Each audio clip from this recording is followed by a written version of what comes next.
adicionalmente es candidato a doctor en el doctorado de Medicina Translacional en la Universidad de Barcelona. Entonces, pues bueno, bienvenidos a todos, muchas gracias. Les doy la palabra a nuestros expositores. Listo. Listo, bueno. Bueno, muy buenas tardes a todos. Tienen que María Camila aprendió el video. Bueno, muy buenas tardes. Como ya me introdujo Viviana, mucho gusto. Mi nombre es Andrés Hernán León, soy interno de 12º semestre junto a mi compañera María Camila Buitrago de 8º semestre. Somos activos del grupo de interés en psiquiatría y hoy les vamos a presentar esquizofrenia. Listo. Voy a quitar la cámara para efectos de mejorar la conexión un poquito. Entonces, estos son nuestros contenidos pues a tratar el día de hoy. Estas son nuestras referencias. Estas son nuestras referencias para cuando, si están interesados, pues las revisen después. Entonces, pues para hacer una breve introducción a nuestro tema, entonces pues podemos definir que la esquizofrenia es un trastorno mental crónico y grave caracterizado por alteraciones del pensamiento, la percepción de la realidad y del comportamiento. Todo esto pues guiado principalmente por el síntoma principal de la esquizofrenia, que va a ser la psicosis. Esta la podemos definir como la pérdida o la ruptura de la percepción de la realidad. Todo esto expresado en diversos síntomas como lo son los delirios, las alucinaciones, el pensamiento y el lenguaje desorganizado, además del comportamiento motor extraño e inapropiado. Finalmente, pues quisiera pues hablar un poco acerca de la historia que tiene pues este trastorno. Digamos que es difícil establecer como tal el origen de la esquizofrenia. Realmente lo que más hay son descripciones acerca de la psicosis como tal. Realmente pues desde en varios textos antiguos como es la Biblia, el Corán o en diferentes relatos de civilizaciones antiguas hay descripciones con personas con alucinaciones y delirios que usualmente en el contexto de las civilizaciones antiguas eran tratados como oráculos o como guías. Eh, en la antigua India, pues digamos que principalmente en la Ayurveda, se describen estos cuadros de psicosis como realmente una expresión de que una persona ha llegado a la iluminación, por lo cual pues eh, en ese contexto histórico realmente la psicosis no se veía como una patología como tal. Ya todo esto pues fue cambiando a medida que transcurrió la historia, ya en el medioevo pues digamos por la asociación teológica que había pues alrededor de la Edad Media, pues la esquizofrenia y la psicosis estaba fuertemente relacionada con la brujería, por lo cual pues el tratamiento que se brindaba a estos pacientes era pues encerrarlos en mazmorras o torturarlos, incluso pues ejecutarlos o quemarlos vivos, o incluso pues realizarles pues lobotomías, como pues pueden ver en las imágenes, como un tratamiento pues para eh, esta enfermedad. Sin embargo, pues todo esto cambió pues con el avance pues de la ciencia y en la historia pues con la ilustración y el avance pues de la medicina se llegó pues a relacionarlo más como una enfermedad y no como un trastorno pues secundario a la brujería. Y esto se da especialmente en el siglo XIX a partir de la revolución industrial con la aparición de la urbanización y los manicomios. Ahorita más adelante, como lo hablará mi compañera, digamos que con la aparición de la urbanización y la migración de la gente a la ciudad, esta enfermedad se empezó a ver más prevalente pues, en las ciudades, por lo que la ciudad empezó a ser el núcleo pues, de producción y de la economía. Y estos pacientes se les empezó a tratar adentro de los manicomios, haciendo internación y haciendo un manejo pues intramural, por decirlo de alguna manera. Sin embargo, pues con esto también se presentó la oportunidad de pues empezar con el interés científico pues en la salud mental con los alienistas y los primeros psiquiatras para pues digamos empezar a reemplazar la concepción teológica que pues había previamente de esta enfermedad. Entonces, uno de los principales pues exponentes que realizó pues una gran tarea acerca pues de toda esta parte de la esquizofrenia fue Emil Kraepelin. Él es bueno, fue un psiquiatra alemán, el cual pues empieza a dar un enfoque mucho más clínico que sintomático de las enfermedades mentales y lo que nos ayuda es a realizar esa taxonomía de las enfermedades mentales, separando a los trastornos del humor y a los trastornos psicóticos, dando un primer nombre pues a este trastorno psicótico llamado, pues llamándolo a la demencia precoz o la demencia precox, el cual pues era un cuadro que iniciaba usualmente desde la adolescencia, en el cual pues habría alucinaciones, delirios y había una discapacidad funcional muy grande. Posteriormente, pues ya en el siglo XX, un psiquiatra francés, Bleuler, como tal, acuña el término esquizofrenia, lo cual pues ayuda pues digamos a la clasificación actual de esta enfermedad y desde los años 50 con la introducción del DSM ya empezamos a tratar a esta enfermedad como esquizofrenia y a clasificarla como tal y también desde los años 50 con la primera revolución de los psicofármacos, con la aparición del primer psicótico que es la clorpromacina, se da la oportunidad de tratar a estos pacientes de manera pues ambulatoria haciendo una posterior desinstitucionalización desde los años 70. Entonces se empieza a brindar una atención comunitaria a estos pacientes y se mejora muchísimo más también la atención y el manejo de los síntomas con la aparición en los años 80 de los antipsicóticos atípicos. Finalmente, pues llegando pues a nuestra era actual, donde pues podemos ver como la importancia que tiene este trastorno y haciendo pues varios estudios grandes, donde pues el más grande y de los más representativos fue en el 2006 con el estudio CATI, en el cual pues se hizo un estudio acerca de qué antipsicóticos eran muchísimo mejor pues para los trastornos psicóticos, en el cual pues la gran conclusión fue que ninguno es mejor que otro. eh, y pues eso, para hacerles una pequeña introducción. Bueno, gracias y buenas tardes a todos, antes que nada. Continuando con la epidemiología, en Colombia la prevalencia de la esquizofrenia es similar a la de otras partes del mundo, es decir, un 1%. Sin embargo, en lugares como Cali y Bogotá, su prevalencia llega incluso a ser 1.5%. Las características sociodemográficas indican que esta está más en personas de estratos socioeconómicos bajo y medio, predominan hombres entre los 20 y 30 años de edad. Y de acuerdo con la hipnosis de psiquiatría de Kaplan y Sadok, solo la mitad de los pacientes con esquizofrenia reciben tratamiento, lo que implicaría que en un país como Colombia, con más de 50 millones de habitantes, 500.000 tendrían esquizofrenia y 250.000 no recibirían tratamiento, lo cual es una cifra totalmente alarmante. Más aún, de acuerdo con el perfil epidemiológico que se realizó en el Instituto Colombiano del Sistema Nervioso y que lo llevaron a cabo en la Clínica Montserrat, la esquizofrenia ocupa el 6º lugar de prevalencia entre los 10 diagnósticos más frecuentemente atendidos.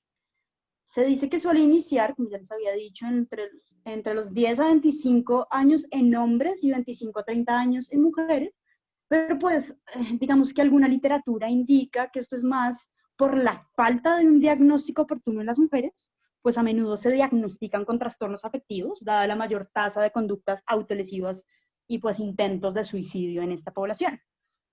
Y finalmente, si bien se ha descrito que la respuesta clínica al tratamiento suele ser mejor en las mujeres que en los hombres, esto se explica más por el curso distinto de la enfermedad en las mujeres, en donde se suele presentar más síntomas en torno al espectro bipolar, mientras que el de los hombres pues representa más este estereotipo de la esquizofrenia.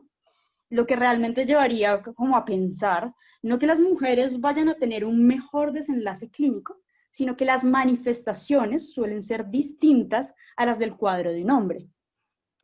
Continúa, por favor. En cuanto a la fisiopatología, pues tenemos un modelo de enfermedad que presenta la esquizofrenia como una entidad multicausal y compleja, y la que realmente pues todavía no comprendemos en su totalidad. Entonces vemos que la esquizofrenia en este diagrama va a ser un producto de la interacción entre factores genéticos y ambientales y que llevan a la manifestación de alteraciones encefálicas. Pero aquí también en este mismo diagrama podemos ver cómo no se sabe todavía si esta relación va a ser unidireccional o si más bien, digamos que las alteraciones encefálicas se dan previo a la esquizofrenia, es decir, como que no sabemos qué fue primero, si el huevo o la gallina, es más o menos eso. Continúa, por favor. Digamos que antes de continuar, ¿sí?, con la explicación de estos ítems que les acabé como de explicar, vamos a ahondar un poquito más en la neurobiología. Y entonces se ha postulado que la alteración en estos 4 neurotransmisores, el glutamato, la dopamina, GABA y la serotonina, pues va a conducir como a esta presentación y el desarrollo de la esquizofrenia. Continúa, por favor. Dentro de las hipótesis más importantes en torno a la fisiopatología de la esquizofrenia, pues vamos a tener a la hipótesis dopaminérgica. Y a grandes rasgos lo que se dice es que un exceso de dopamina o una elevada sensibilidad a ella llevaría al desarrollo de las manifestaciones clínicas de la esquizofrenia.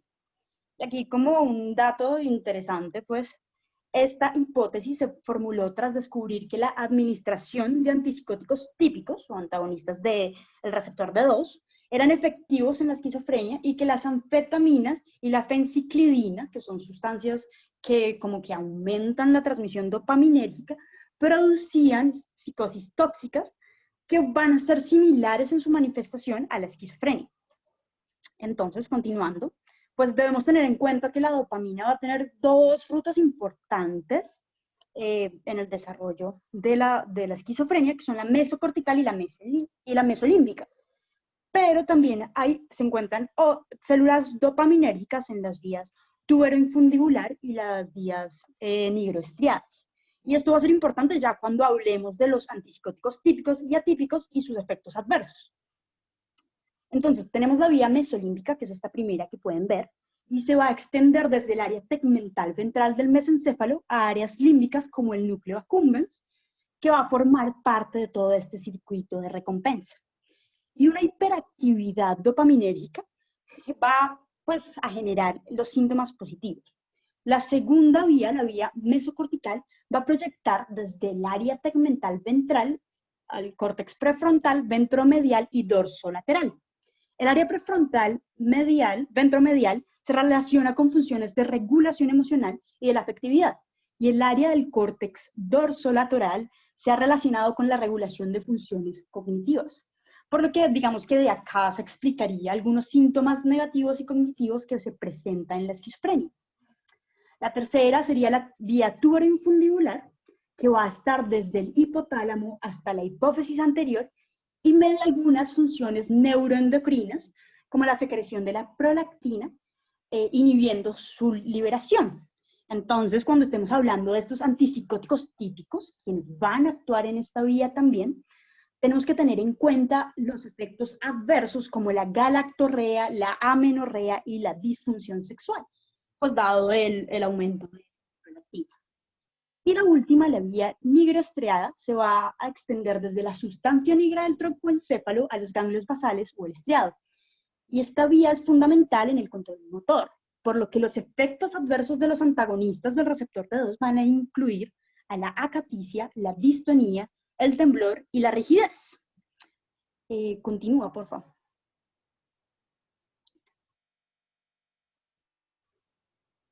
Continúa, por favor. Listo. Entonces tenemos ahora la hipótesis glutamatérgica, y esta va a hablar de la neurotoxicidad inducida pues, por este transmisor y su interacción con la dopamina. ¿Listo? vamos a tener 5 componentes. Las vías córtico-troncoencefálicas, la vía córtico-estriada, córtico-accumbens y tálamo-cortical, la vía córtico-talámicas, la vía córtico-corticales y la hipótesis de la excitotoxicidad. Con respecto a este primer ítem, que es, hablando de la vía córtico-troncoencefálica, hablamos que es una vía descendente que se proyecta desde las neuronas piramidales del córtex prefrontal al troncoencéfalo. Lo normal es que se actúe sobre la vía dopaminérgica mesolímbica, frenándola, pero pues esto va a estar alterado en la esquizofrenia. La vía córtico-estriada, córtico-accumbens y tálamo-corticales, pues estas tres hacen parte del haz córtico-estriado tálamo-cortical. Y una hipofunción del receptor NMDA, que acordemos que es el receptor de glutamato, va a llevar en últimas a un exceso de la información sensorial en el córtex. Y todo esto se va a manifestar como síntomas positivos. Las vías corticotalámicas son vías glutamatérgicas que aportan entradas sensoriales al tálamo desde la corteza. Otra vez, la hipofunción del receptor NMDA va a provocar una disregulación de la información en el córtex. En el cuarto ítem, que es la vía córtico-cortical, pues tenemos que la conexión entre estas neuronas piramidales se va a dar por el medio del glutamato. Por ende, una hipofunción de nuevo del receptor NMDA va a alterar esa comunicación cortical. Y finalmente, la hipótesis excitotóxica propone la neurodegeneración como resultado de una excesiva actividad pues, glutamatérgica. Continúa, por favor, Andy.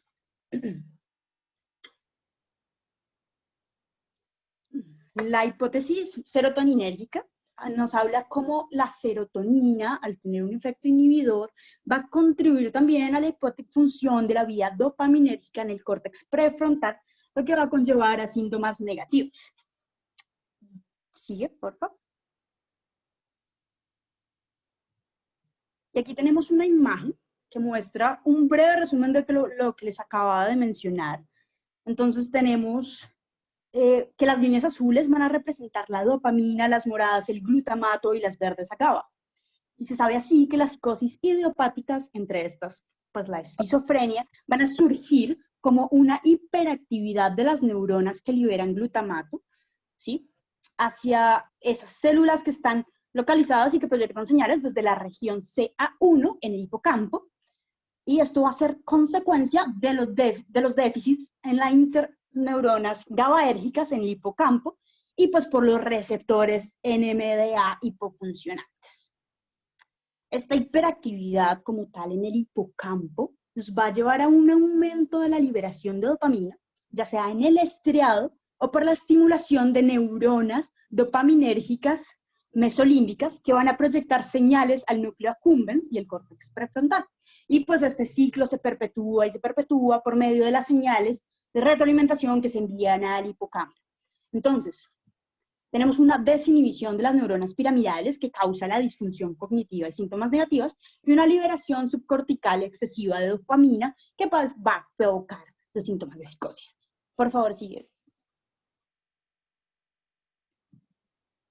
Acá les hice un diagrama, realmente es que es como un diagrama para dummies, que va a explicar lo anterior de una manera pues más fácil.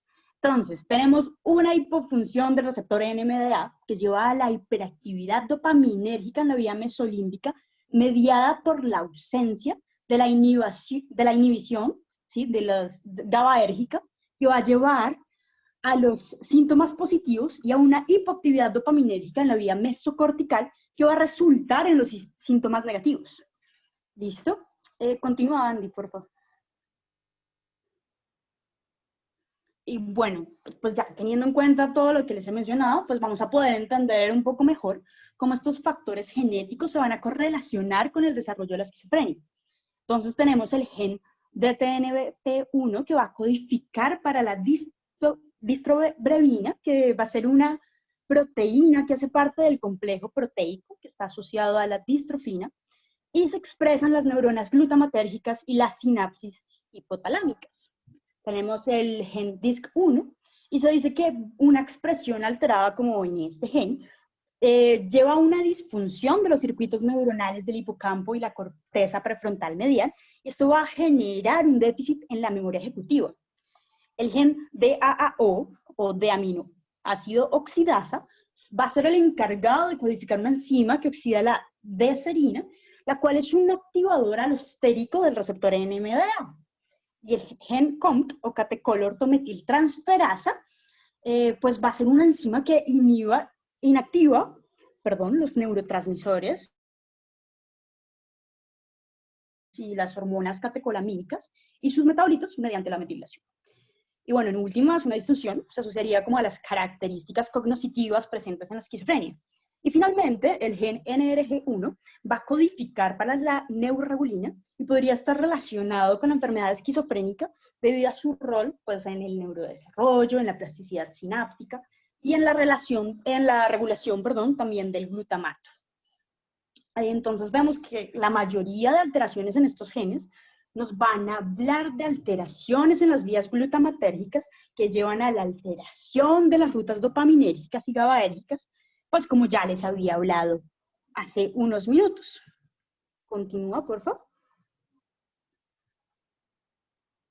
En cuanto a los factores ambientales, vamos a tener 4 grupos: las infecciones, las complicaciones obstétricas, el uso de sustancias psicoactivas, específicamente pues el cannabis, porque es como el sobre el cual ha habido mayor investigación, y la inmigración y la urbanicidad. En cuanto a este primer ítem, las infecciones, pues se ha asociado a agentes como la rubeola, el citomegalovirus, el herpes simplex tipo 2 y el toxoplasma gondii. Dentro de las complicaciones obstétricas, pues vamos a tener la hemorragia, la preeclampsia, la diabetes estacional, la incompatibilidad de grupo y de RH, y pues se ha demostrado una asociación importante con estos ítems. En cuanto al consumo de sustancias psicoactivas, la literatura nos habla de posiciones encontradas específicamente con el cannabis, puesto que digamos que todavía no se ha dilucidado si el consumo de sustancias, como específicamente, pues ya les había dicho el cannabis, va a ser un factor de riesgo para desarrollar esquizofrenia, o si al contrario, la esquizofrenia precede al consumo de cannabis. Pues todavía estamos en ese debate. En cuanto a la migración, estudios muestran que el riesgo de esquizofrenia aumenta en los inmigrantes comparado con los nativos. Esto se ha atribuido a factores como el estrés, el aislamiento social y la posición de desventajas sociales, ¿sí? Sin embargo, todavía se debate si esto tiene que ver con alguna predisposición genética o es verdaderamente por el hecho de ser inmigrantes. Y la urbanicidad nos habla de una prevalencia aumentada de psicosis en áreas urbanas comparándolas con las áreas rurales. Continúa, por favor. Ahora bien, pues ya cuando estamos hablando de alteraciones encefálicas, pues, se han observado alteraciones estructurales con dilatación de los ventrículos laterales y del tercer ventrículo, un aumento de los surcos corticales y atrofia cerebelosa, que se dice van a preceder en muchos casos a la manifestación clínica. Sin embargo, de nuevo, esto es como el huevo y la gallina, no se sabe qué fue primero. Y en estudios de resonancia magnética funcional se ha observado una reducción de la conectividad funcional en la red. Entonces vemos en la imagen, acá de la derecha, el grupo con esquizofrenia, y en la imagen de la izquierda vemos al grupo control. Y observamos que el de la derecha no hay conectividad entre la corteza cingulada posterior y la corteza prefrontal dorsal y medial ventral. Listo. Continúa, por favor. Bueno, ya en cuanto pues a la clínica como tal de la esquizofrenia, vamos a tener 3 grupos principales de síntomas que van a ser pues la clave para la identificación de este trastorno. Los síntomas positivos, los síntomas negativos y las alteraciones cognitivas. Entonces, en cuanto a los síntomas positivos van a ser aquellos que van a brindar esa distorsión de la realidad del paciente. Estos se van a expresar por medio de alucinaciones, delirios y pensamiento desorganizado. Entonces, las alucinaciones van a ser pues aquellas percepciones o sensopercepciones de la realidad que pues, se van a ver distorsionadas por la patología.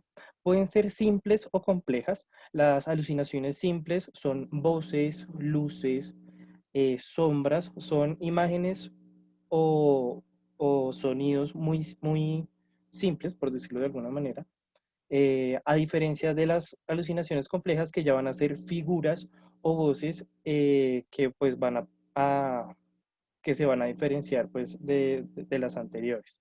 Entonces, en la esquizofrenia, principalmente pues vamos a tener alucinaciones auditivas y visuales. Las auditivas, el paciente las puede referir al interior o al exterior de la cabeza y pueden ser de tipo comando, es decir, las voces o las alucinaciones le van a decir qué hacer al paciente.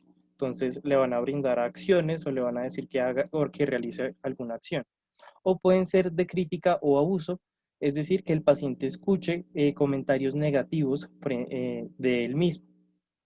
En cuanto a las alucinaciones visuales, algunos pacientes pues pueden referir ver rostros o partes del cuerpo humano pues completamente formados o deformados y usualmente lo refieren como figuras fantasmagóricas, es decir, personas sin un rostro o cosas que salen de las paredes, etcétera. Perdón. En cuanto a los delirios serán unas ideas basadas pues en experiencias psíquicas generalmente extrañas, pero que usualmente también son secundarios pues, a la cotidianidad del paciente. Lo más importante es que esos delirios o esas ideas delirantes van a generar primero una convicción pues absoluta. El paciente cree firmemente en, en esas ideas, son irreductibles, es decir, a pesar de que el paciente se le presenten argumentos o se le presenten pues que su idea es errónea, el paciente no va a creer, van a motivar conducta y van a motivar que el paciente realice ciertas acciones debido a esas ideas y generalmente no hay una introspección que por más que sea absurda la idea, pues el paciente no lo verá de esa forma. Entonces, en los pacientes con esquizofrenia, pues vamos a tener tres tipos de delirios principalmente o pues de una manera un poco más frecuente de los demás y es que en primera instancia hay delirios autorreferenciales, es decir, los pacientes pueden pensar que acciones o diversas cosas que suceden pues alrededor de su entorno son pues por sí mismo o para él mismo eh, de persecución, es decir, que él o una persona que él quiere esté en peligro o tenga algún ataque o vaya a sufrir algún daño, o también pueden estar presentes los delirios de primer orden, pues de Schneider, perdón, que son también los delirios de implantación del pensamiento. Es decir, el paciente piensa que está siendo vigilado o que si él prende o tiene alguna interacción con algún objeto, van a ingresar pensamientos que no son de él o que él no está pensando directamente en eso. Lo siento. Ya en cuanto al pensamiento desorganizado, pues estos pacientes van a presentar alteraciones a nivel del curso y del lenguaje. En cuanto al curso del pensamiento, pues usualmente los pacientes pueden presentar un pensamiento circunstancial, es decir, el discurso a la hora de presentar las ideas puede ser impreciso, a menudo pues muy superficial y lleno pues de detalles innecesarios, pero que pues finalmente va a llegar a la idea que él quiere dar. También pueden presentar un pensamiento tangencial, que es a la hora pues de presentar o de responder alguna pregunta, van a brindar una respuesta completamente diferente o errónea a lo que uno les está preguntando. En cuanto pues a la asociación de las ideas, pueden presentar una asociación laxa de ideas que pues las ideas expresadas digamos que pierden su orden y para el que escucha las ideas va a tener que hacer un esfuerzo activo por brindarles ese orden y esa idea principal para entender lo que está diciendo. Y la ensalada de palabras que pues finalmente van a ser palabras al azar que no van a tener ningún tipo de relación. En cuanto al lenguaje, los pacientes pueden expresarse con neologismos, que es decir, son nuevas palabras para expresar lo que está pensando. Y finalmente, ese pensamiento desorganizado también se puede expresar por medio de conductas extrañas, como es la catatonia, que la catatonia puede expresarse de una manera tanto positiva como negativa. Bueno, la catatonia es un síndrome neuropsiquiátrico que puede expresarse por medio pues, de posiciones o de movimientos que tiene el paciente. En los síntomas positivos, la catatonía se expresa por medio de estereotipias, impulsividad y verborrea.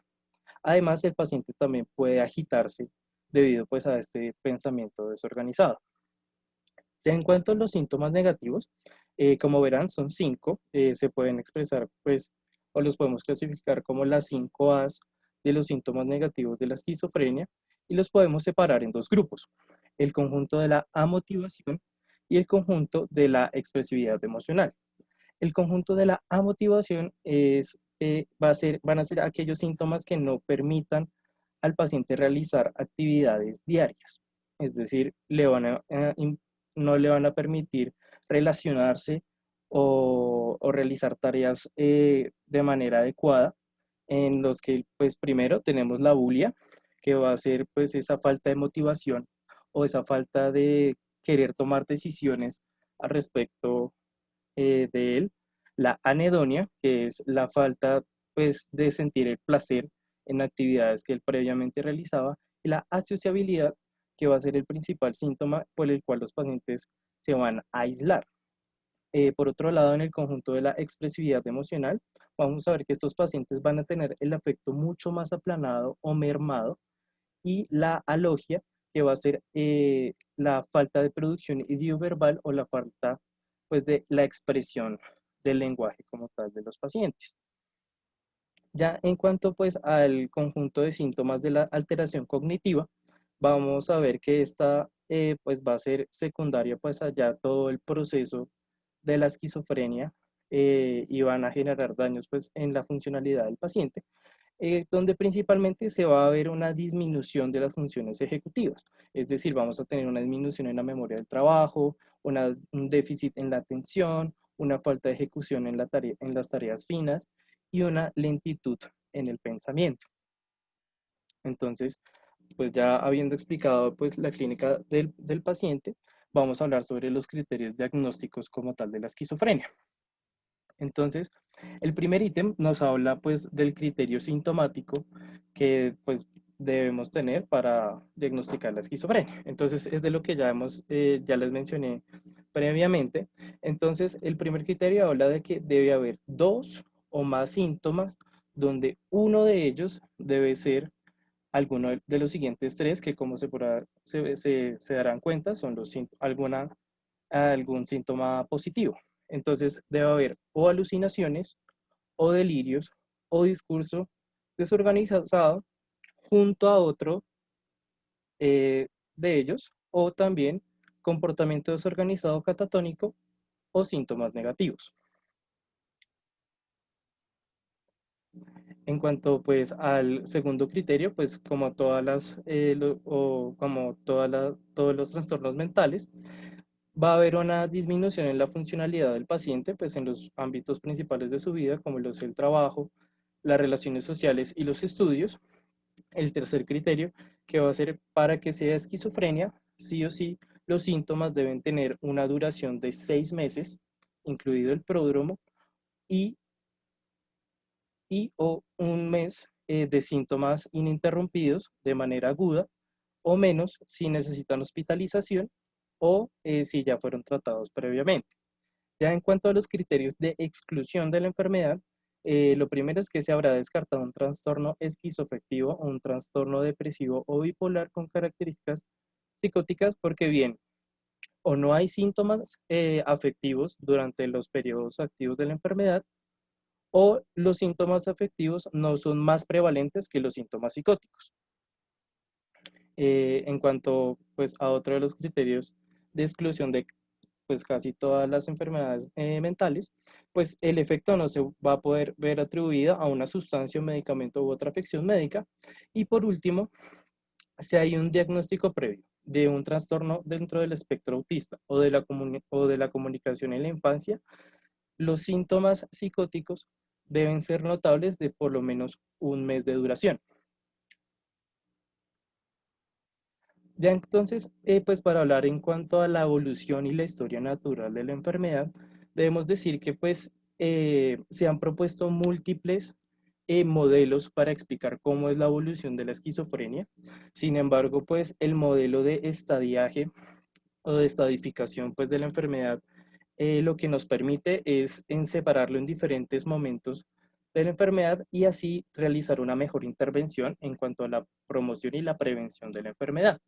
Entonces, pues como podemos ver, lo podemos separar aproximadamente en 4 estadios. El primero va a ser un estadio premórbido o un estadio cero, en el que pues no va a haber síntomas, sin embargo el paciente va a tener una predisposición genética que posteriormente va a interactuar con esos factores medioambientales para la expresión de la enfermedad.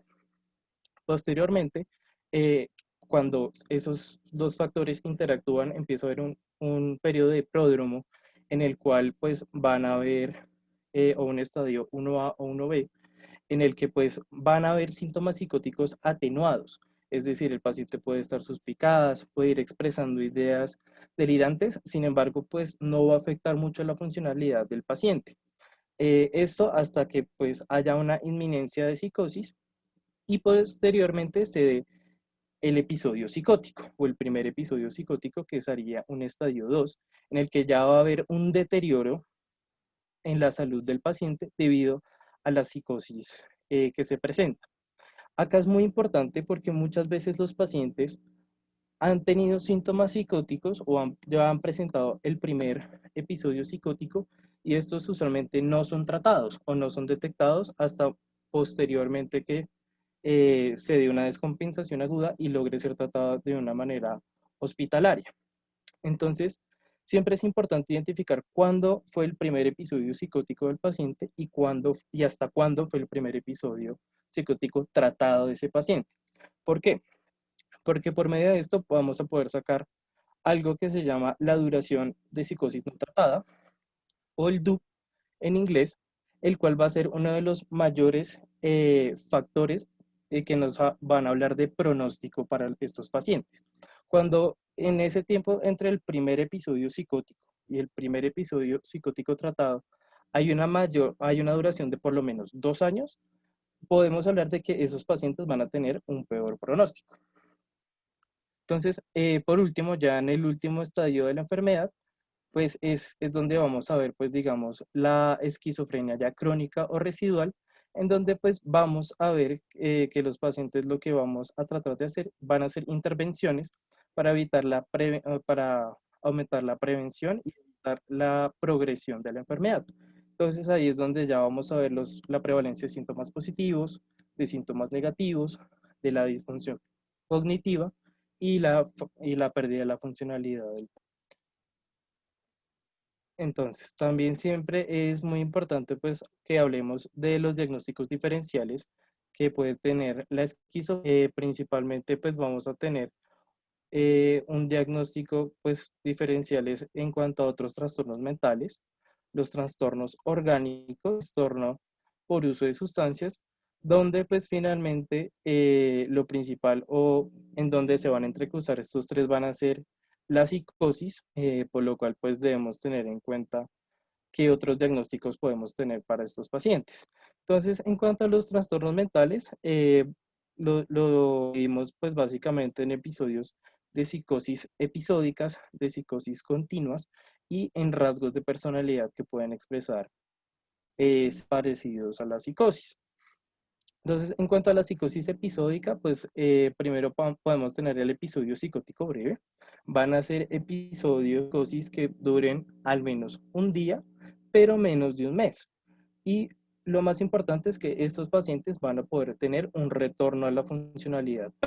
Y pues por supuesto, pues no se van a explicar mejor por otros trastornos psicóticos, ni es secundario al uso de sustancias u otras afecciones. Por otro lado, pues también vamos a tener los episodios afectivos con síntomas psicóticos, en lo que pues podemos tener o episodios depresivos o episodios maníacos. Entonces, lo primero es que pues los delirios y las alucinaciones pueden estar presentes durante estos episodios afectivos. Sin embargo, pues las alucinaciones y los delirios pueden tener, pues digamos, dos resultados, que sean congruentes con el estado de ánimo o que no sean congruentes. Cuando son congruentes en los episodios depresivos, usualmente son delirios que están asociados a la incapacidad personal, a una culpa, pues, o como tal a la enfermedad, a muerte, o pueden tener delirios nihilistas o de castigo merecido. Ya en cuanto pues a los episodios maníacos, usualmente cuando los delirios y las alucinaciones son congruentes, pueden estar asociados a delirios de grandeza, invulnerabilidad, o pueden haber delirios paranoides en los cuales pues el paciente sienta que haya dudas acerca de sus capacidades o logros de él mismo. Ya en cuanto pues a los trastornos que tengan una psicosis continua, vamos a tener al trastorno delirante. El trastorno delirante se caracteriza por la duración de uno o más ideas delirantes de al menos un mes. Lo más importante es que en este trastorno nunca se va a cumplir el criterio sintomático de la esquizofrenia, es decir, el paciente únicamente va a presentar los delirios y nada más. Además, el paciente no va a perder su funcionalidad y no hay un comportamiento extraño que lo haga pensar a uno en otro diagnóstico. Además, pues si hay episodios afectivos durante el trastorno delirante, estos no son mucho más prevalentes que las ideas delirantes. En cuanto al trastorno esquizoafectivo, a pesar de que este es un diagnóstico realmente pues complicado y difícil de hacer debido a que es un diagnóstico que se debe hacer en dos tiempos, en el cual primero hay un periodo ininterrumpido de enfermedad en el cual existe un episodio del estado de ánimo, bien maníaco o depresivo, y hay episodios en los que hay delirios y alucinaciones por 2 semanas o más en ausencia de los episodios del estado de ánimo. Entonces, usualmente en estos pacientes hay que detectar tanto el episodio depresivo como los episodios psicóticos y que a pesar de que sea de manera episódica, es un diagnóstico que debe darse de manera longitudinal para pues, poder cumplir pues, los criterios para el diagnóstico. Ya en cuanto pues a los rasgos de personalidad o los trastornos de personalidad que uno podría también considerar frente al diagnóstico diferencial, vamos a tener principalmente a los trastornos de la personalidad del clúster A. Primero, pues hablar sobre el trastorno de personalidad esquizotípico, en donde usualmente son personas que van a tener creencias o comportamientos extraños. Estos comportamientos y creencias no les va a permitir un buen desarrollo de habilidades sociales o un buen mantenimiento de relaciones sociales, por lo cual esos pacientes van a terminar aislándose y pues teniendo esa extrañeza como tal. Por otro lado, el trastorno de personalidad esquizoide, en el cual principalmente podemos ver a personas con un desapego en las relaciones sociales y una falta de expresión en las emociones, por lo cual esos pacientes también van a tener un problema para la socialización y van a presentar un aislamiento propio de ellos. Además, el trastorno también, por otro lado, el trastorno de personalidad paranoide, estos pacientes, como bien lo indica el nombre, van a tener ideas usualmente delirantes de tipo, pues, de paranoia, en los cuales, pues, usualmente son muy suspicaces y tienen una desconfianza intensa frente a los demás debido a los delirios de persecución o de control que ellos puedan tener. Y por otro lado, vamos a tener desde el trastorno de personalidad del clúster B, los trastornos límite de la personalidad, de personalidad de límite o borderline. Es decir, ellos no siempre van a alcanzar a estar psicóticos, ellos bordean la psicosis, sin embargo, ellos pueden presentar ideas paranoides de manera transitoria debido a episodios de estrés crónico o de estrés emocional muy fuerte. por lo cual pues también siempre debemos pues considerar a las personas con trastorno límbico. Por otro lado, pues tenemos los trastornos orgánicos. Para empezar, pues hay múltiples etiologías que pueden afectar pues muchos sistemas. Para empezar, las condiciones neurológicas, podemos tener los ACVs, especialmente los ACVs temporoparietoccipitales que pueden causar alucinaciones, los ACVs frontoparietales que pueden causar más bien comportamientos extraños, y del tálamo. Enfermedad de Huntington, la enfermedad de Parkinson, usualmente también cuando se expresa de manera con la demencia de cuerpos de Lewy, que causa alucinaciones visuales, las crisis o las epilepsias de tipo crisis parciales y complejas, parciales simples que causan alucinaciones, las meningitis o cuando los pacientes tienen antecedente de un trauma craneoencefálico severo. Por otro lado, las condiciones endocrinas, el hipo o el hipertiroidismo, la enfermedad de Addison y el síndrome de Cushing, y las condiciones metabólicas como la hipoglicemia, la cirrosis, donde la encefalopatía hepática empieza con un cuadro más neuropsiquiátrico que puede expresarse a manera de psicosis, la hipoxia y la hipercapnia. Y por último, las condiciones infecciosas, la neurosífilis o la sífilis terciaria. El VIH se puede expresar de manera como una encefalopatía de VIH, puede causar síntomas neuropsiquiátricos, la tuberculosis y las encefalitis víricas.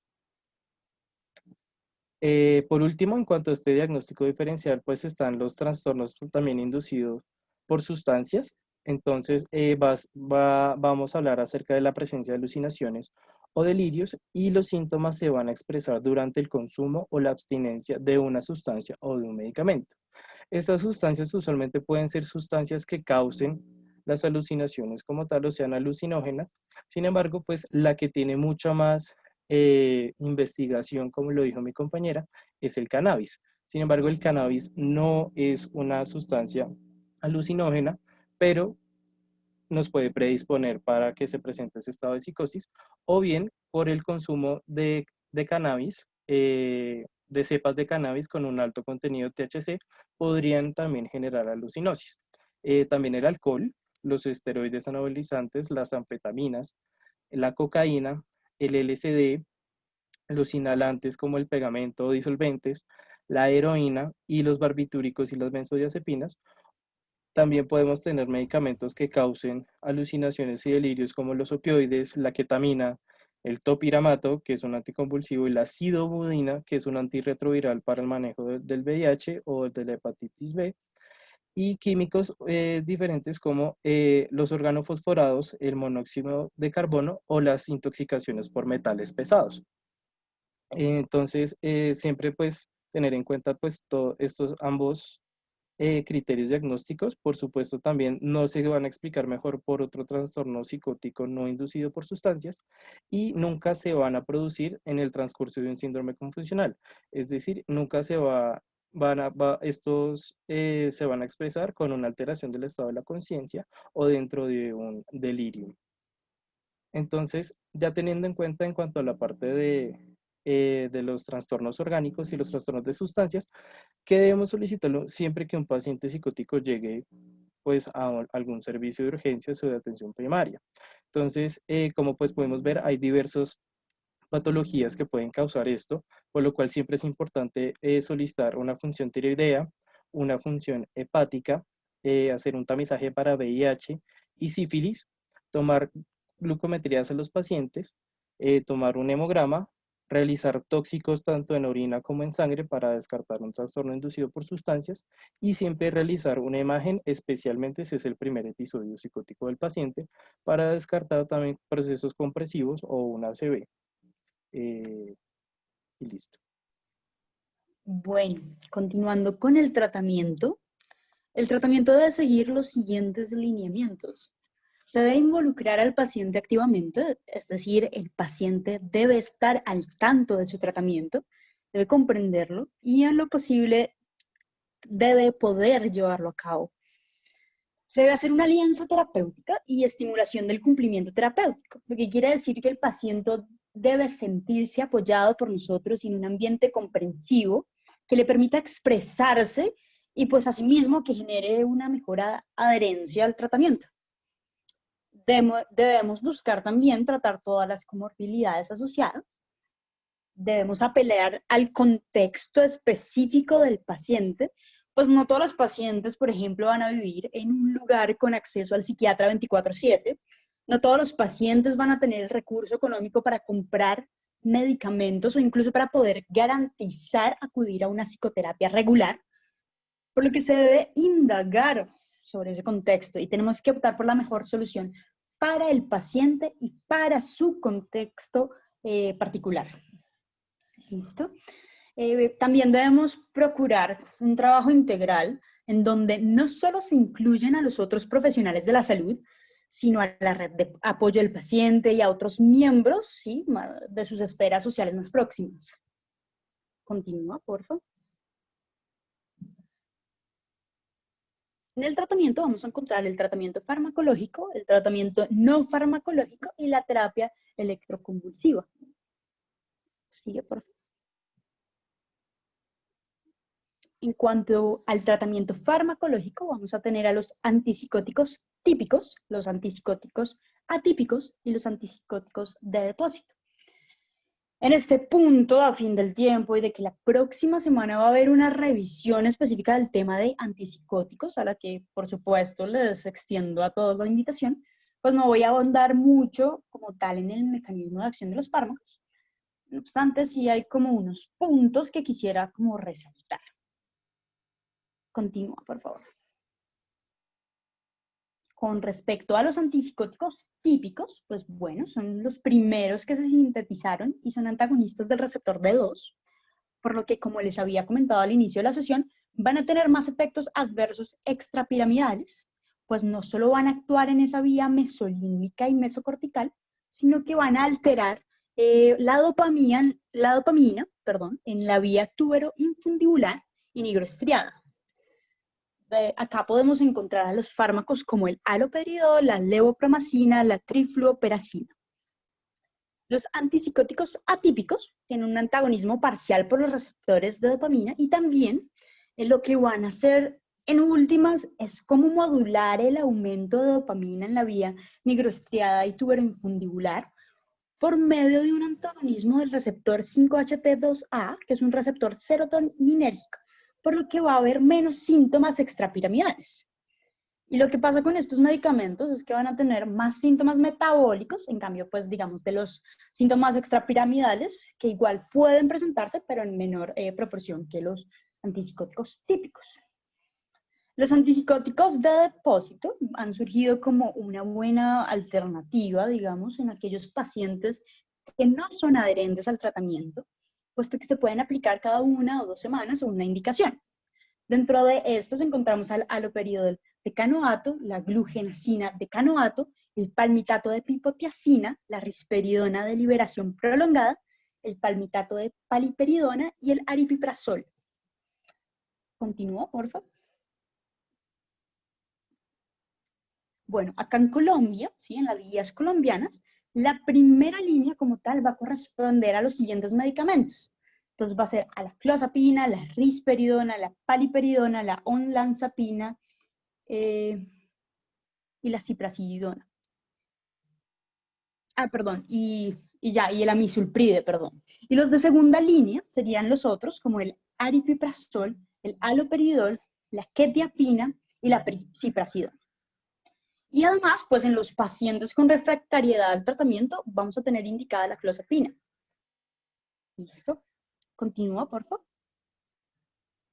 En cuanto a la terapia o el tratamiento no farmacológico, vamos a tener a la terapia cognitivo-conductual, que es la que más ha sido, digamos, estudiada en esta clase de enfermedades mentales, la psicoterapia de apoyo, la psicoterapia psicodinámica, la psicoeducación, la intervención familiar. Y aquí es fundamental que eduquemos a toda la esfera cercana del paciente, puesto que son esas mismas dinámicas sistemáticas perpetuadas a través de un estigma, pues por las cuales el paciente va a permanecer aislado y no va a poder reintegrarse a la sociedad, pues como es nuestro objetivo a fin de cuentas.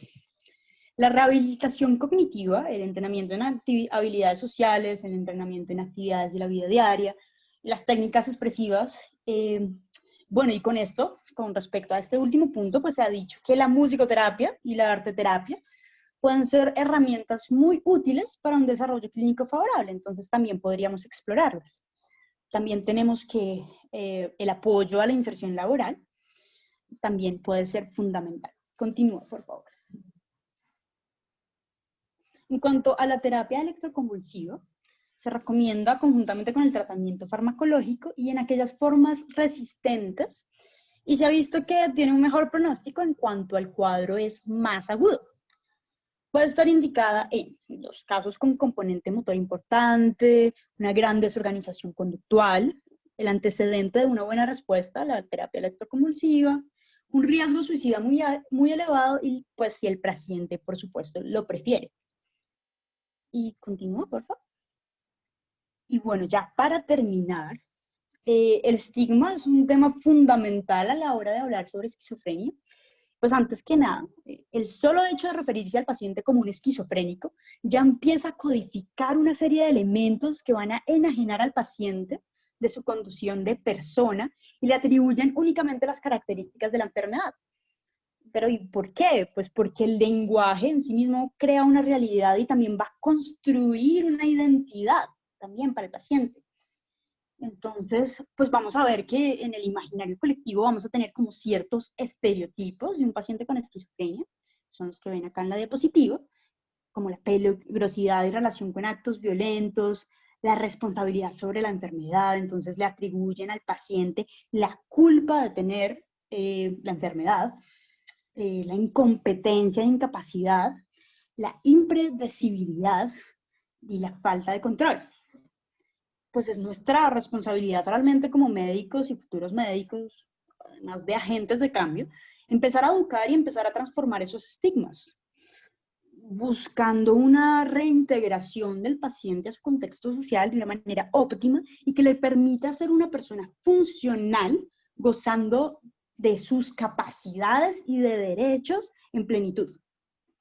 Pues al fin y al cabo, ese es nuestro objetivo como médicos o bueno, como futuros médicos, ¿no? Continúa.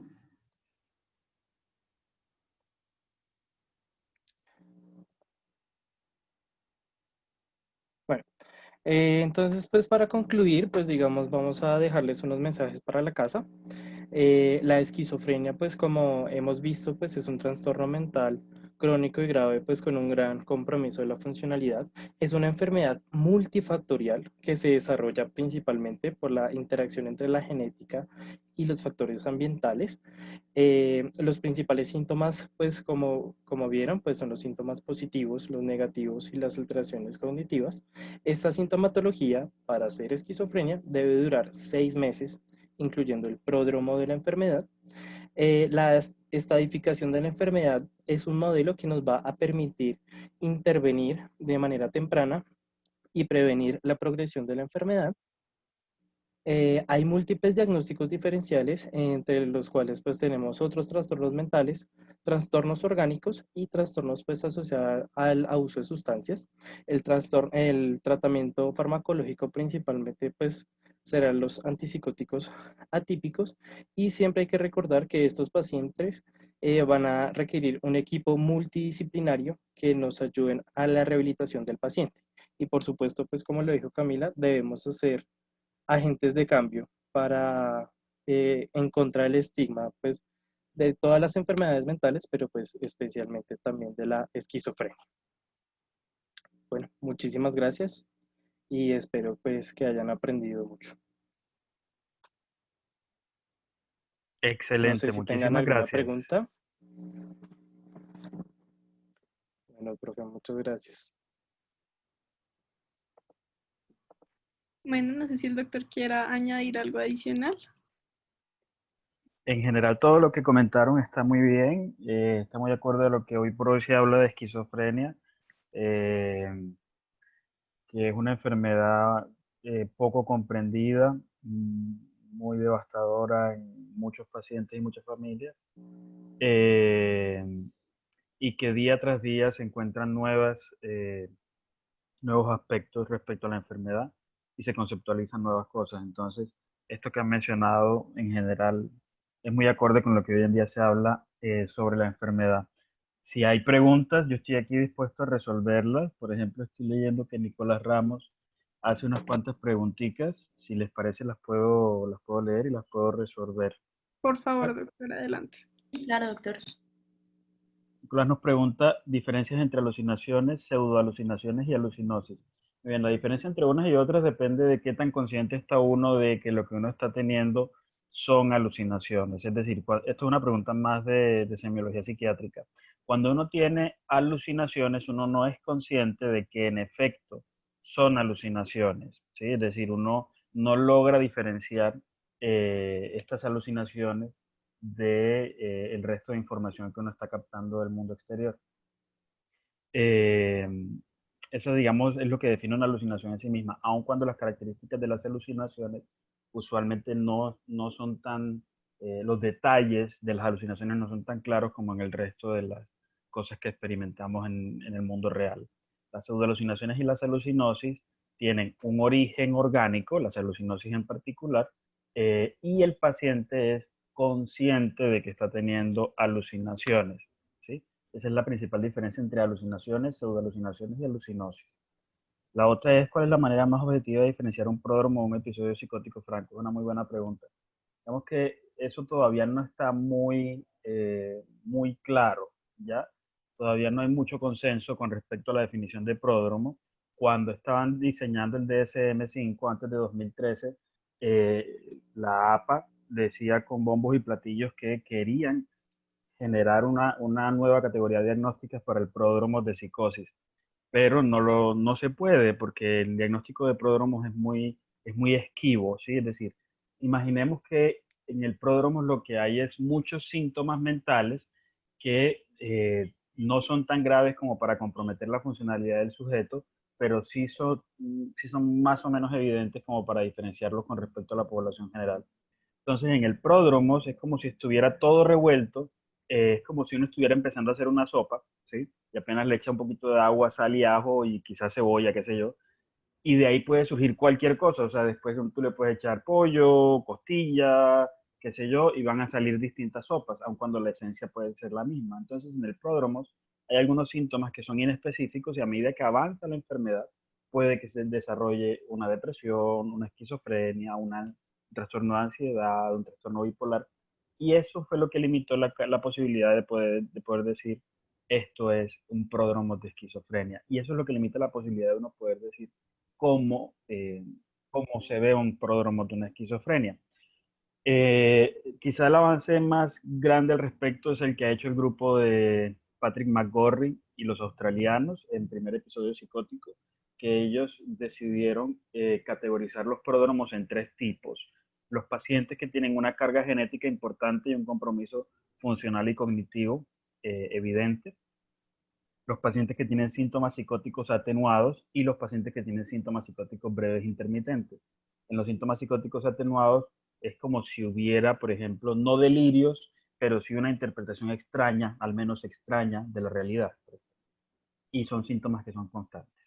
Mientras que los breves intermitentes, hay francos delirios, por ejemplo, pero solo duran un día, menos de un día, unas cuantas horas, qué sé yo.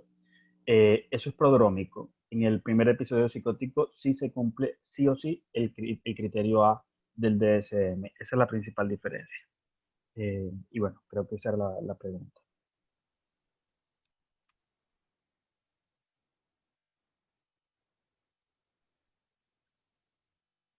Ah, ok. Bueno, Nicolás, creo que nos pasa otra pregunta que es ¿cuál es mi opinión respecto a la mejor manera de iniciar un tratamiento con antipsicóticos? Ok. Digamos que el tratamiento de la esquizofrenia, tratamiento en general de la psicosis en general es un síndrome y la esquizofrenia es la enfermedad psicótica por excelencia, ¿sí? Eh, digamos que el tratamiento de la psicosis en general y de la esquizofrenia en particular, sí o sí el eje del tratamiento es farmacológico y es con antipsicóticos. Hoy por hoy, Andrés lo mencionó de hecho en la revisión, sabemos que en general, cualquier antipsicótico que formulemos va a tener más o menos la misma eficacia para el paciente. Entonces, la tolerabilidad del tratamiento es lo que nos va a definir con cuál empezar. Quizá el único antipsicótico que se sale de esa norma es la clozapina, porque la clozapina sí tiene cada vez más evidencia de que es un antipsicótico mejor que los demás, pero de resto todos tienen más o menos, las mismas tasas de respuesta, son igual de eficaces.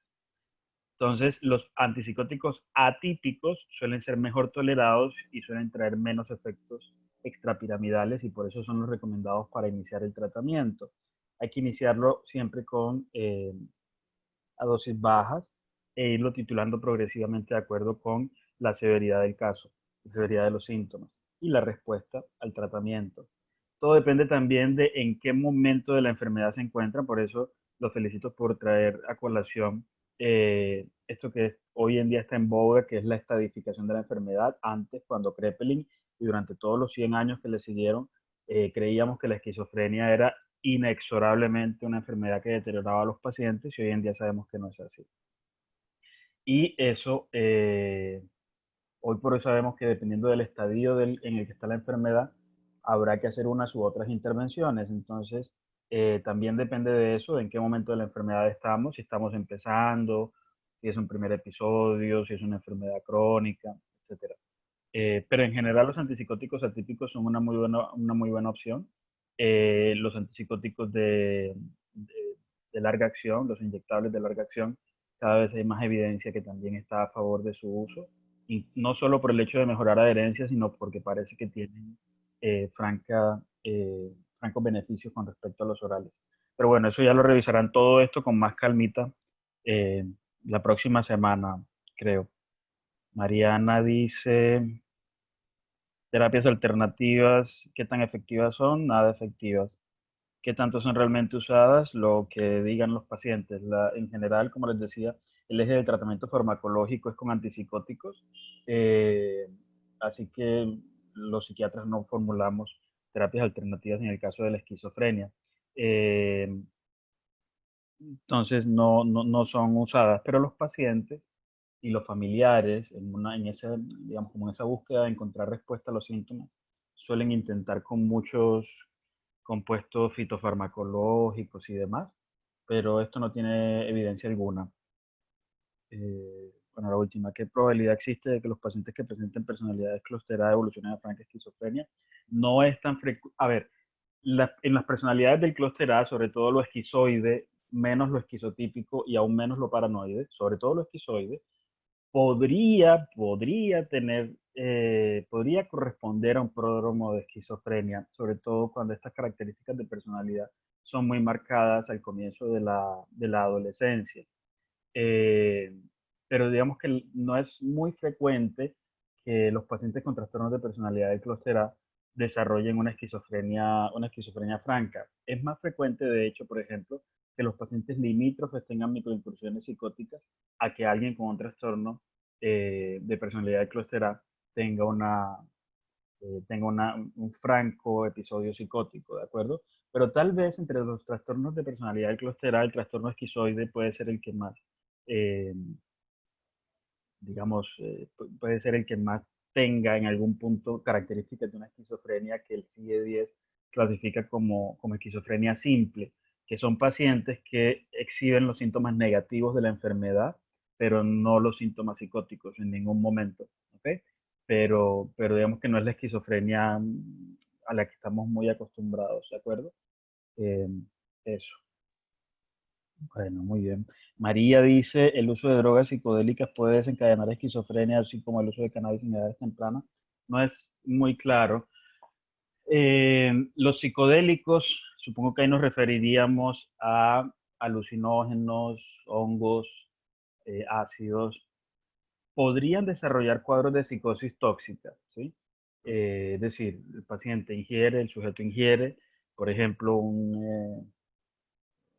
una dosis de ketamina y desarrolla alucinaciones y desarrolla lo que comúnmente llaman un mal viaje y presenta un episodio psicótico. ¿Sí? O, por ejemplo, pacientes que consumen yagé, ¿sí? Fuera del ámbito místico en el que se realiza la ceremonia del yagé, es decir, en las comunidades indígenas, cuando esto sucede en las ciudades, eh, este consumo de yagé también puede desencadenar síntomas psicóticos. Pero son cuadros usualmente de psicosis tóxicas, ¿ya? La psicosis tóxica es diferente a la esquizofrenia. La psicosis tóxica, en la psicosis tóxica, aun cuando hay alucinaciones, delirios, etcétera, se han desarrollado por cuenta de los síntomas, del consumo de la droga. Y en el momento en que la droga deja de estar circulando, es decir, en el momento en que la ocupación receptorial cambia, los síntomas usualmente mejoran. Con el cannabis es diferente, porque con el cannabis, con el consumo de cannabis a edades tempranas, sobre todo con las formas de cannabis que tienen concentraciones de THC muchísimo mayores a las concentraciones de CBD, de tetrahidrocannabinol versus cannabidiol, eh, y usualmente consumiendo antes de los 14 años, estos pacientes sí van a desarrollar esquizofrenia, que recuerden, esquizofrenia es más que síntomas psicóticos, es más que alucinaciones y delirios, porque además tiene un compromiso motor importante, compromiso cognitivo y síntomas negativos. Eso se observa en quienes consumen marihuana desde edades tempranas, y parece que ahí está implicado también el sistema endocannabinoide y los cuadros de neuroinflamación crónica, pero eso no está tampoco totalmente claro.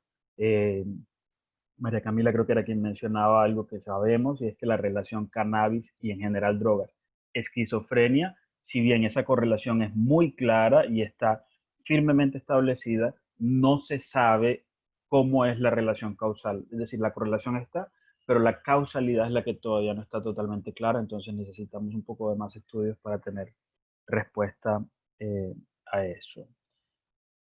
¿Qué tan frecuente es el síndrome donde las alucinaciones persisten mucho tiempo después del consumo de psicodélicos? Claro, entonces muy probablemente ahí ya estaríamos frente a un paciente que sí tiene una esquizofrenia, es decir, que no tiene una psicosis tóxica, sino una esquizofrenia propiamente dicha.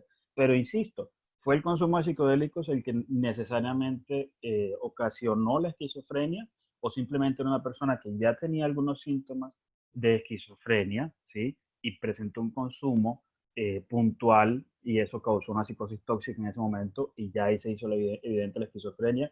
O era, por ejemplo, un sujeto en pródromos que al haber consumido este psicodélico apareció la enfermedad, porque claro, estos psicodélicos en personas que están predispuestas hacen una tormenta glutamatérgica que sí puede hacer que se active la enfermedad, pero en aquellos sujetos que están predispuestos. Entonces, quizá ahí la indicación es, más que simplemente prohibir el consumo de estos psicodélicos, es, hombre, asegurarse, lograr encontrar biomarcadores que nos permitan saber qué pacientes, asegurarnos de qué pacientes eh, no tienen un alto riesgo de desarrollar la enfermedad, o poder clínicamente diferenciar con claridad quiénes están en pródromo y quiénes no, para poder disminuir estos riesgos.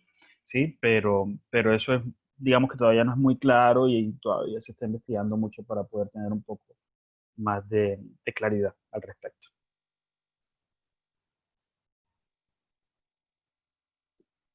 Bueno, no sé si alguien tiene alguna otra pregunta que quiera levantar la mano o mandarla por el chat.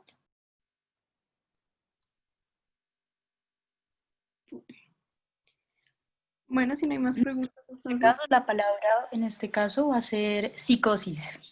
gracias, Cami. Entonces, bueno, pues muchísimas gracias, doctor, por acompañarnos en el día de hoy, por su tiempo, y muchísimas gracias a André y María Camila por una excelente exposición. Que estén bien. Muchas gracias, feliz día de la salud mental. Muchas gracias a todos. Gracias. Muchas gracias, profe. Y muchas gracias a todos.